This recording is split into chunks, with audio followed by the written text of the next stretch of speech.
Will, welcome back to Will's Boy Chat. Thanks for having me.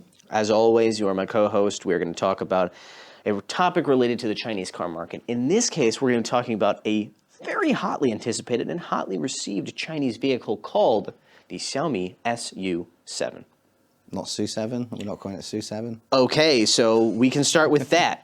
So Xiaomi, well, let's start with the background. Right. Xiaomi, they are a electronic products manufacturer here in China. Household name. Household name is a good way to put it. Like the equivalent in the West would, it's hard to, I don't know, Samsung is. Samsung meets Apple meets Whirlpool, who's a creator of washing machines. Yeah, it's hard because they literally do so much now. It's in my house. Let's strictly. How many Xiaomi products do you have in your home? You didn't ask me to count before, so I'll say a couple of mine while you think about yours. Okay. I've got a security thing on my door, the front of my door that is one. I think I've got a Xiaomi electronic motion detector soap dispenser. Okay. You know, that's the diversity of stuff we're talking I've about. got like a microwave, a rice cooker. I've got a hot pot cooker. I have a smart scale, a robot cleaner. I have the Xiaomi Smart Scale too. Yes, app connected. Yeah, and I think I got some like non-smart stuff, like just random house products that they do as well. Right? I have a Xiaomi handheld steamer. Like a clothing steamer. Okay. So I think that the people watching and listening get the point. Yeah, they make obviously everything. This is a car company. Yes, the point we're trying to make is that these guys making a car makes perfect sense. But they're very much, you said, a household name product. Like smartphones and TVs. We didn't even talk about we didn't laptops and their main product line, which is smartphones, which is what a lot of yeah. people outside of China would know them for. Yeah. Irregardlessly, as I like to say, and as I turn off my phone. Professionals here at Wheels Boy. So Xiaomi announced a couple of years ago, 3 years ago, that they're going to get into the electric car game. Yes. And sure enough, it was about a month ago, they finally released their first model. Under Xiaomi Auto. Under Xiaomi Auto. The Xiaomi SU7, commonly referred to as the SU7 here in China, or Su being 7. The reception the buildup was huge. Oh, yeah. Right?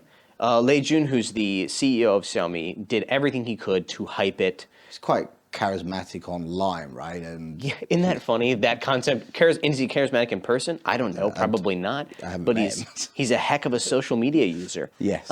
Courting controversy, kind of. But it worked because the sedan came out and they got 100,000 pre-orders in 24 hours. Yeah, and actually go back to that about online. Who was it? Someone else mentioned in the EV space, I can't remember who exactly, they basically said that they wish they had Lei Jun's like ability and kind of reach on social media to cause as much of a stir as he does by simply just, well, not the equivalent in China of, I don't know what you do on Weibo. Do you tweet? Do you wait out? Do you bore out? I don't know. To bore out would literally be do send out, bofang. But yes, I think that it's a uniquely valuable skill to have. Right. There are people that refer to him as China's Elon Musk, and there's some point to that in the terms of his influence and his leadership of a tech company, but it doesn't matter. So they got 100,000 orders. They had as far as we know right now, they had a cancellation rate of about over 100,000 orders. A cancellation rate of about 45%. Yes. The way it worked was you had a deposit of 5,000 RMB, all right?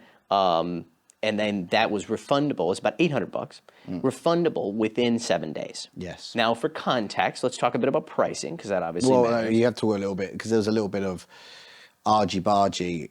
Do you get that? I understand through context what your British English is. About that cancellation and the deposit, because some people were claiming that they weren't able to get the deposits back, or there are other people that weren't happy with this situation. But I think like a lot of it is just to weed out people who are not serious about buying it, or even worse, people that,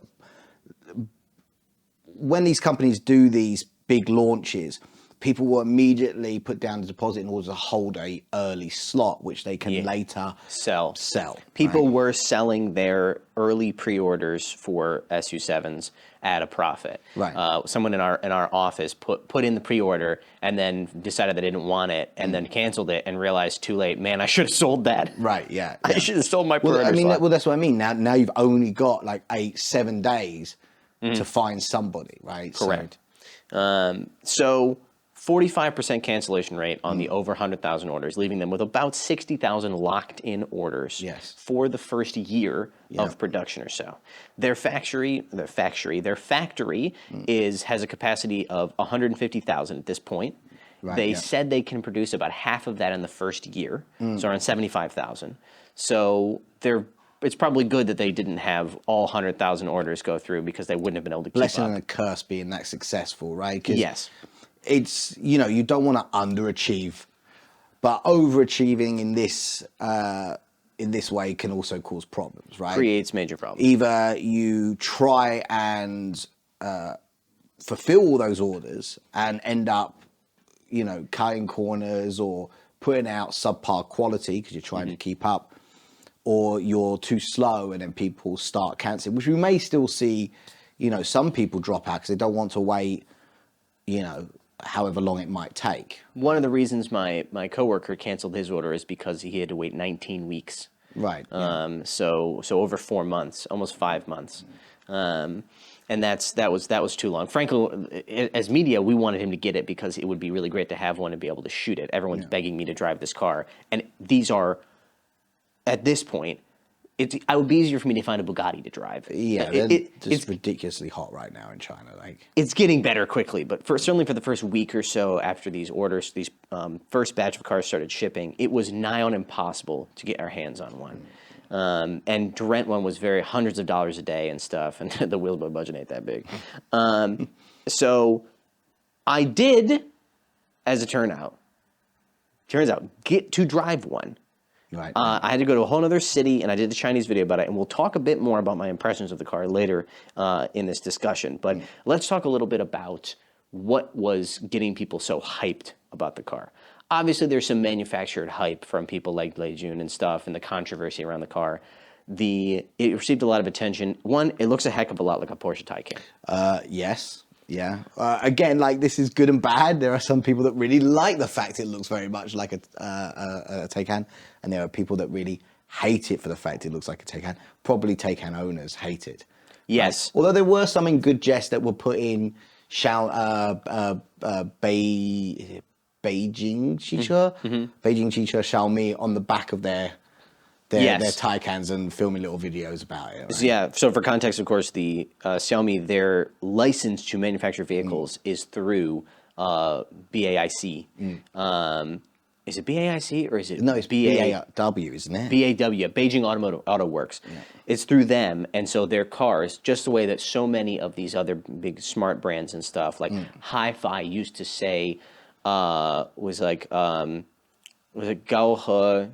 Yueda Qia. Yueda was a Chinese brand, Qia being Kia. It was a complicated thing, but they were using their manufacturing facilities and their manufacturing license to create cars.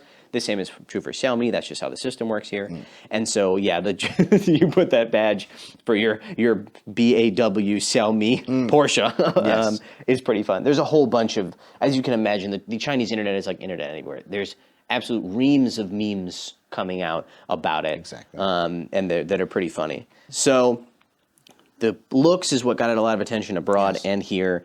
Then were some interesting numbers behind it too. Yeah, so the numbers obviously, first of all, everybody knew that the kind of price segment it was going to be in was the 200 to 300,000 RMB price range.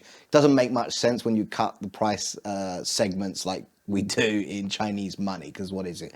25,000, 28,000? Like 27 to 39,000 or something. Yeah, so everyone knew it was going to kind of come in USD. at this price range, right? And that it was going to be sporty in nature, right? That was kind of the promise. And then the numbers started rolling out, which the acceleration number obviously is always a fan favorite, 2 point. I was going to say, I was waiting for you to turn to me and say, 7, go ahead. 8. Yeah, you got it right. I got it written down right there. So, yeah. 0 to 100 kilometers per hour is 62 miles per hour. Yeah. in 2.78 seconds. Real world testing, 3.1. So I was going to say, is that with a rollout? So the answer is yes. Yes, probably.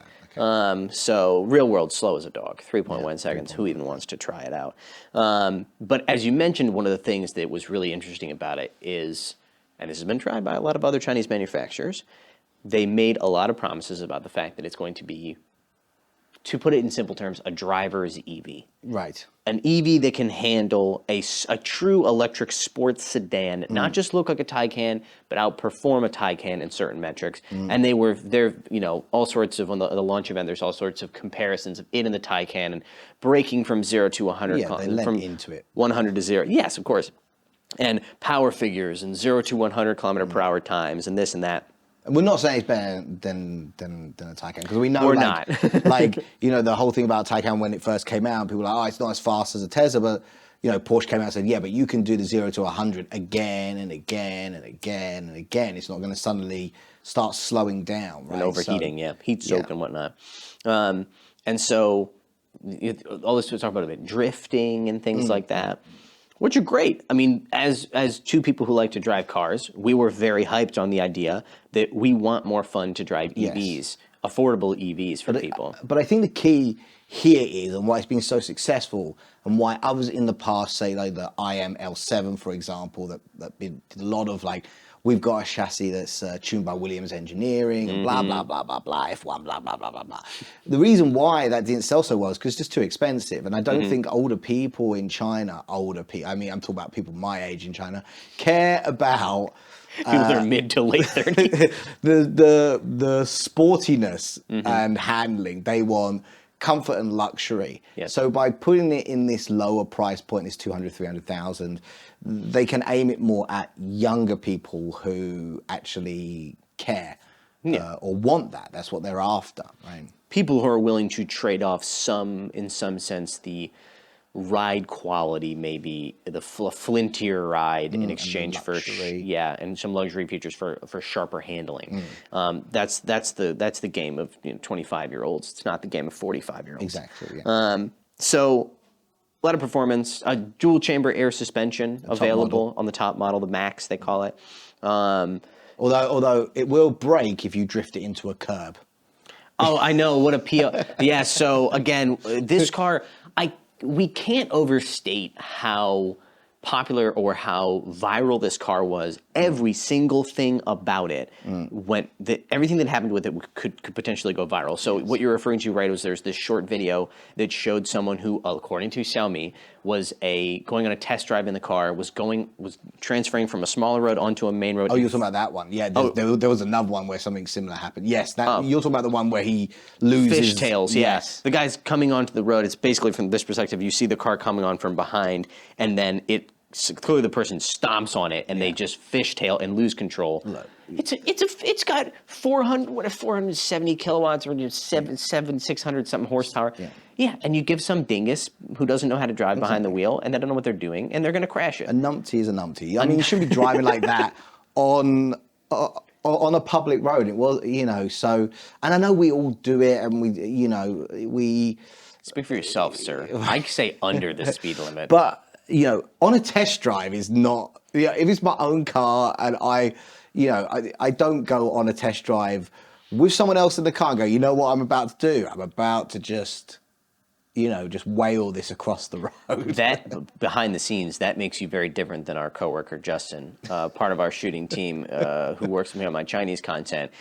He and I go often together to dealerships to do test drives before we borrow vehicles, and I will drive usually first, and I will drive like a normal person, which is to say I don't want to scare the hell out of the person, the salesperson that's with the car. Yeah, doesn't know you or your ability. Right, it doesn't know that it's going to be okay. I'm not going to hurt him. And so I drive pretty conservatively, and then we switch, and Justin gets behind the wheel, and he acts like it's a Formula One Grand Prix, and is like taking corners real hot, squealing the tires and stuff, and I can just feel I can just almost see the sweat appearing on the salesperson's face.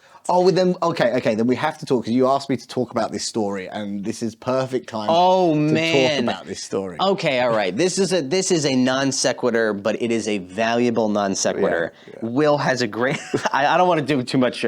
Tell the story of the time you went to a test drive a Cadillac CT5, right? Yeah. So I went to a Cadillac showroom in Changsha to test out, to just go look what they had basically, and the CT5 I believe just launched, right, and they were big push about take out the CT5 because I was right in the kind of age and demographic that they were looking at, right? So it's like fine, yeah, and they're like, so they're gonna drive first, and then you can drive.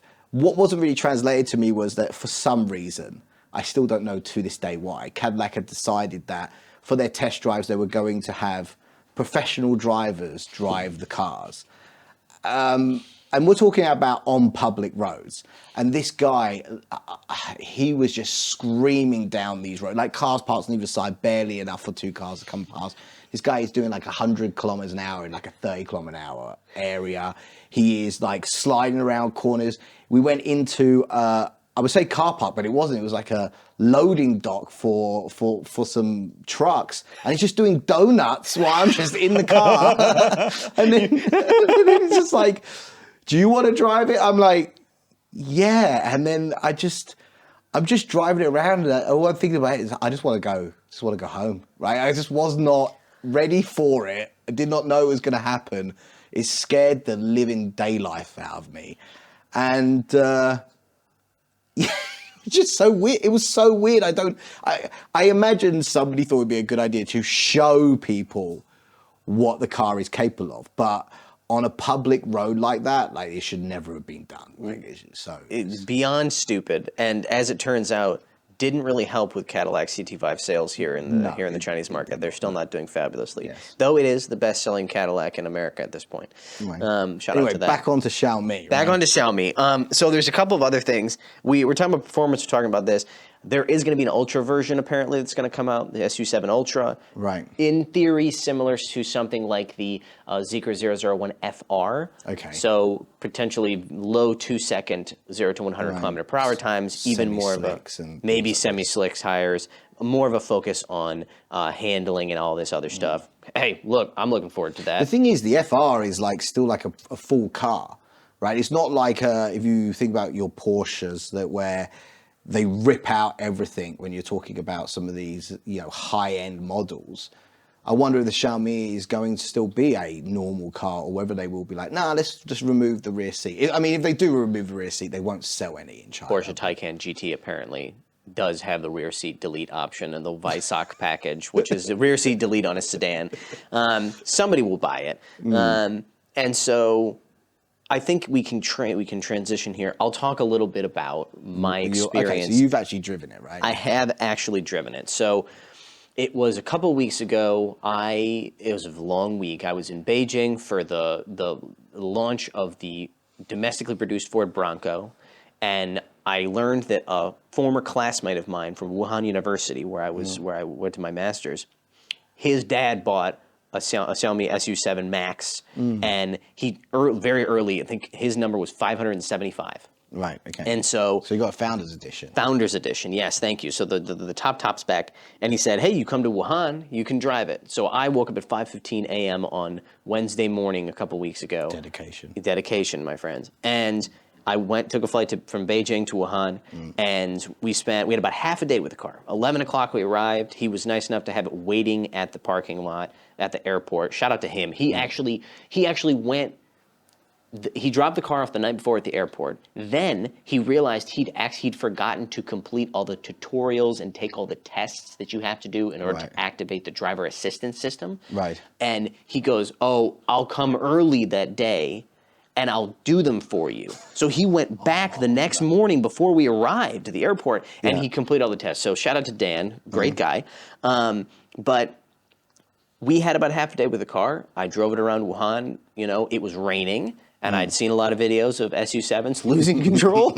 And so I wasn't exactly trying to set any records, like lap times of the Wuhan, expressways or anything. But I got to drive it, and I got to tell you, my friend, it's good. It's good? It's good. That's good. I really want to drive it with everybody else. Sure. But I mean, yeah, I mean, the biggest thing though is, until you drive it, you're always in the back of your mind, does it actually live up to the hype? Right. Right. I'll give slightly more detail because I want to reward those people that watch the Wheels Boy Chat videos, because we will, in theory, be potentially getting a SU7 for a test, for the main Wheels Boy channel sometime around the middle of May, right? And that'd be great, but who knows if that'll happen. I would put this car, in terms of its handling dynamics and for example, like the stiffness of its chassis and its suspension tuning, I would put it between the first generation Model 3, Tesla Model 3 in terms of stiffness, and then down here is the BYD Seal, and it's like right in the middle. Okay. It rides really nicely. The dual chamber air suspension, you can actually feel that it has dual chamber air suspension. There is a difference between the driving modes. There's normal, sport. It's like eco, normal, sport, sport plus. The difference between sport and sport plus is pretty minimal. The most interesting thing about it, I think, is the fact that it has what's called a master mode. And master mode gives you a level of tunability in the different stuff. So, for example, you can change things you'd expect. You can change regen settings. You can change them, by the way, it's on a percentage basis. Oh, so okay. You can go from 26% to 27% regen. Right, To just really find what makes you happy. Also, the most interesting stuff, it has different settings for its traction control and for its stability control. And so they go from like 1 to 4, if I recall correctly, for traction control, and like 1 to 7 for stability control. Okay. Similar to the way that Chevrolet does its stability control and stuff systems.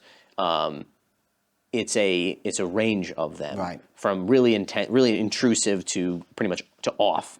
And then the most interesting one, and this is one that's going to be unique to an electric car, is the fact that it has a ability to shift the power output. So it's set at 50-50, even though the rear motor, power-wise. I'm about to break your world. Go on, keep going. Okay, look. Are you going to say that there are four-wheel drive vehicles that can shift power for it? Yes, I know. Okay, all right. That statement was inaccurate. Thank you for calling me out, because I can hear people clicking and clacking away in the comment section. The Xpeng G9 can do that. I don't know why. How specific can you get with it? You can.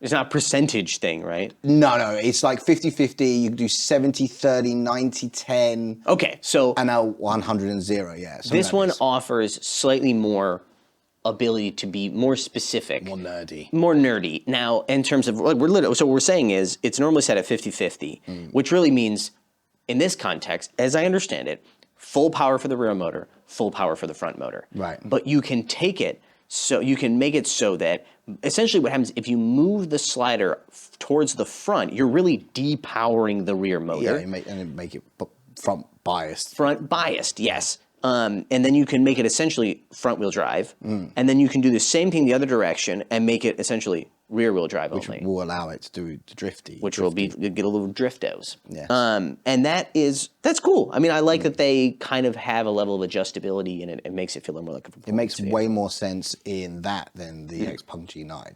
Absolutely. Another car that really compared itself to Porsche, because they were going for the Cayenne. Yes. And if you want to know how I felt about that, go watch my review of that car. But I would say overall, in terms of driving dynamics, I think it delivers. It's not a Taycan. Of course, it's not a Taycan. But it is probably the most fun to drive Chinese electric sedan that I've ever experienced. And it's a third of the price of a base Taycan. It is here in China. It is a third of the price of a base Taycan. And for that money, Xiaomi, come on. Yeah. It's awesome. So the one other thing that I was going to add, so interior-wise, it's got crazy stuff. It's got a refrigerator in the back seat, optional, of course. Why not, my friend? Why not? Because it's one of those things. It's the price of putting, because they can, and the price of doing it and manufacturing it has dropped so much that why not? This one's got these rear-mounted screens in the back seat. They're actually basically Xiaomi iPad kind of tablets equivalents, and they're mounted real jankily. They're they're wonky. They're not great. So one of the things that I liked the most about it, when it comes to like the interior features, the tablets aside and stuff, was the fact that they have these optional magnetized auxiliary buttons, basically. We complained very recently, we put out a video where we complained about the fact that physical buttons are disappearing from interiors. Right. Xiaomi is saying, hey, if you want to have physical buttons, you can have them. In the case of the car we had, it had the option where it was a row of physical switches that magnetized to the bottom of the center screen in a way that honestly looked well integrated and original, or stock rather. The buttons felt good to use, and they just made for a better user experience. They were for controlling the air conditioning in this case. And it was just nice to be able to go boop, boop, boop, boop, boop, instead of, click, click, click, click, click, instead of boop, boop, boop, boop, boop on the center screen. So that was one of the things that I had, the biggest takeaways I had about that interior that I really liked. I think so. The other thing is that, there's quite a few options or optional things you can add into the Xiaomi, which is a bit of a departure from the direction we've been going for many years, which is simplify, packages only, right? Yes. So you get a little bit more control over exactly how you want to spec your car, which is quite nice. Might cause them a lot of problems. More difficult to manufacture and everything. More room for profit, though. You want to know about that? Porsche, it's very Porsche-esque. You can option everything you want on a Porsche. Yes. And you have to, because everything is optional. Yes. And so, but they also have incredible profit margins for that reason. And so Xiaomi maybe has decided that, look, we're going to make all these different things, these tablets, these auxiliary buttons. There's auxiliary gauges you can get that attach to the top, back, top left and the rear of the center screen that display, I don't know what they can display, but a boost gauge. It's like having an aux boost gauge.